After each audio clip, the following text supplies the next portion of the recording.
Bonjour à tous. Aujourd'hui, nous abordons une thématique délicate mais nécessaire, celle des frais de notaire dans le cas d'une succession. À mes côtés, maître Élodie Frémont pour nous aider à tout comprendre sur le sujet.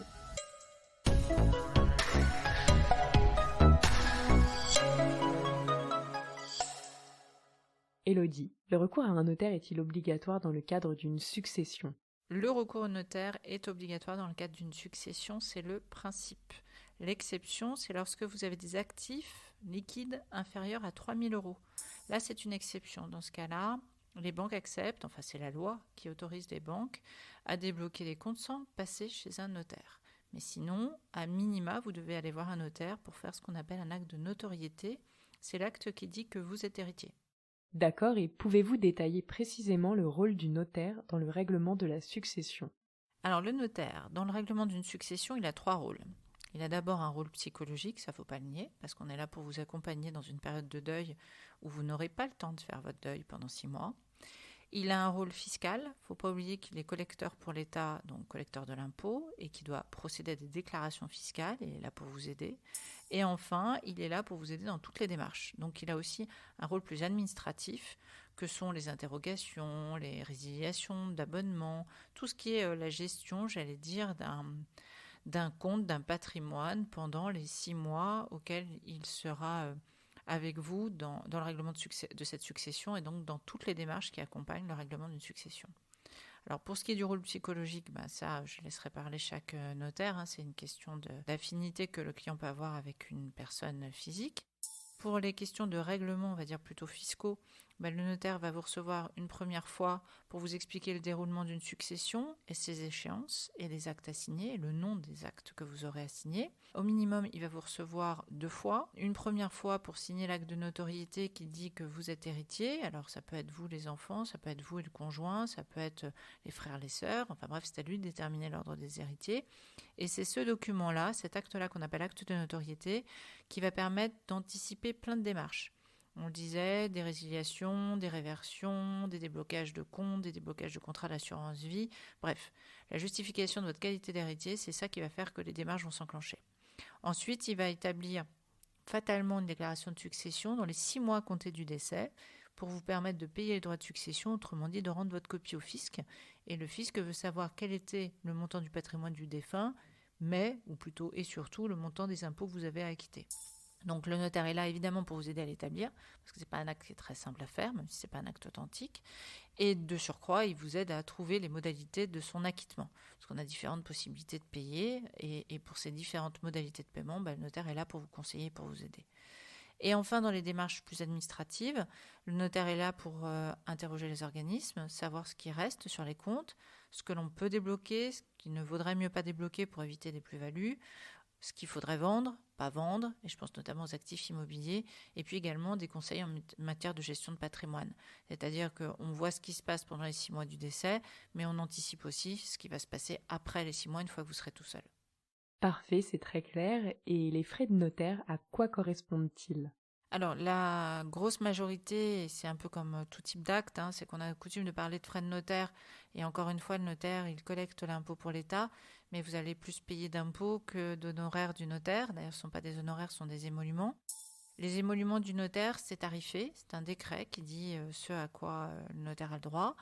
On va dire que dans la pire situation, le pire acte qui pourrait vous coûter le plus cher, c'est 0,8% du montant déclaré qui revient au notaire. Et sinon, pour la fiscalité, donc le plus gros du morceau, ça va dépendre des barèmes fiscaux qui sont applicables. Pour vous essayer de résumer la situation de façon la plus claire possible, les conjoints survivants, les partenaires pacsés n'ont pas d'impôt sur les successions à payer. Les enfants en ont. Passé 100 000 euros de franchise fiscale, ce qu'on appelle un abattement légal, il y a des tranches progressives, mais on arrive très très vite à une tranche de 20% qui peut aller jusqu'à 45% d'impôt. Donc les frais de notaire font partie de ça.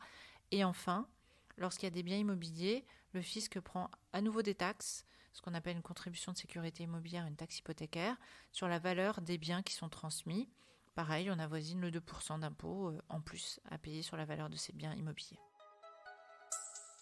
Une question qui peut éventuellement paraître particulière, mais est-il possible de renoncer à un héritage ? Alors, ça s'appelle l'option. Est-il possible de renoncer à une succession ? La réponse est oui. Vous avez une option. Quand un décès a lieu, s'ouvre une succession et la première chose auquel vous avez le droit à la parole, c'est votre option. Vous avez 3 possibilités. Vous avez le choix entre accepter purement et simplement la succession. Vous comprenez ce que ça veut dire. Ça veut dire que s'il y a des dettes, une fois que vous avez accepté, vous ne pouvez plus revenir en arrière et vous allez être contrainte de supporter la totalité des dettes du défunt, mais pas seulement sur son patrimoine, sur votre patrimoine personnel aussi. Donc option 1, l'acceptation, pure et simple. L'option 2, c'est l'acceptation à concurrence de l'actif net. Je n'ai pas vu mon papa depuis 20 ans, où j'ai une opacité totale sur son patrimoine, où je ne sais pas trop ce qu'il farfouillait, mais je n'ai pas trop confiance. Dans ce cas-là, vous allez voir le notaire, il va vous conseiller d'accepter la succession, mais à concurrence de l'actif net. C'est-à-dire qu'on va faire des démarches auprès du tribunal pour demander aux créanciers de se révéler. Et si jamais ces créances étaient supérieures au montant de l'actif, évidemment, l'héritier ne pourrait pas être embêté. Donc, premièrement, acceptation pure et simple. Deuxièmement, acceptation à concurrence de l'actif net. Et troisièmement, la renonciation pure et simple. Vous pouvez renoncer à tout moment. Et même si vous ne disiez rien, vous serez réputé renonçant, passé 10 ans à compter du décès. C'est le Code civil qui le prévoit. Donc, si vous avez décidé de renoncer à une succession, alors ça peut être pour des bonnes ou des mauvaises raisons, je ne sais pas lesquelles il faudra qualifier de bonnes ou mauvaises. Ça peut être parce que la succession est fortement déficitaire et que vous ne voulez pas ou vous ne pouvez pas assumer les dettes. Dans ce cas-là, vous avez 2 modalités pour le faire.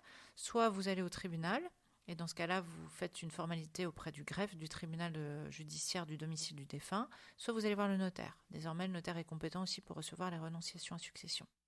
La deuxième raison qui fasse qu'on renonce à une succession, c'est plus une renonciation qu'on dit in favorem.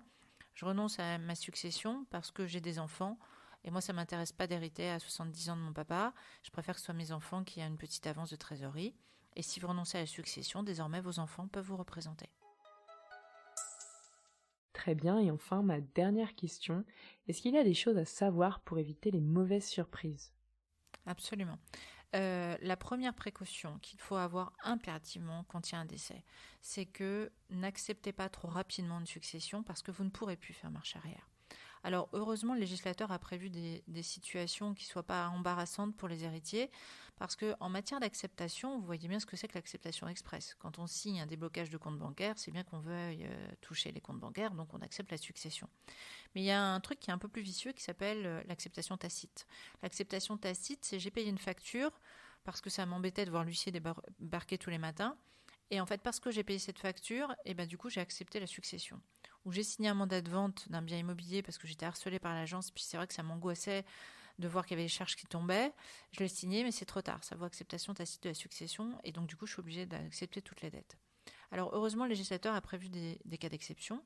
La première d'entre elles, la première exception, c'est de vous dire, voilà, vous êtes héritier ou pas, vous avez le droit de payer les frais d'obsèques, évidemment, d'enterrer dignement le défunt, sans pour autant que le fait de payer cette facture soit une acceptation tacite de la succession, ce qui ne paraît pas scandaleux. La deuxième exception, qui est plus difficile à prouver, c'est d'avoir accepté une succession et de découvrir un passif tellement énorme que du coup, vous allez être dans une situation vraiment problématique financièrement. Et là, le législateur a prévu cette exception, mais à vous de prouver que vous n'en avez pas eu connaissance, qu'il n'y avait aucun moyen pour vous de le savoir. En clair, que le défunt avait caché ce passif important. Et je suis au regret de vous apprendre que le notaire ne peut pas tout savoir, parce qu'autant sur l'actif, il a des facilités de renseignement, on va dire ça comme ça, il a un fichier, FICOBA, autant sur le passif, il y a des éléments de passif qu'on ne connaîtra jamais. Si le défunt s'est emporté caution sous seing privé de dette d'une société, je ne peux pas le savoir. Si le défunt a signé des reconnaissances de dette à la hauteur de 10-15 reconnaissances de dette auprès d'amis de tiers, je ne peux pas le savoir, puisqu'il n'y a pas de fichier qui recense ces reconnaissances de dette personnelles et encore moins de fichier qui recense ces cautionnements personnels. Donc n'acceptez pas une succession sans être sûr de la valorisation du patrimoine, parce qu'après il sera trop tard. Merci beaucoup Élodie d'avoir répondu à nos questions. Si vous avez aimé cet épisode, n'hésitez surtout pas à le partager autour de vous. C'était l'immobilier décrypté par Se Loger.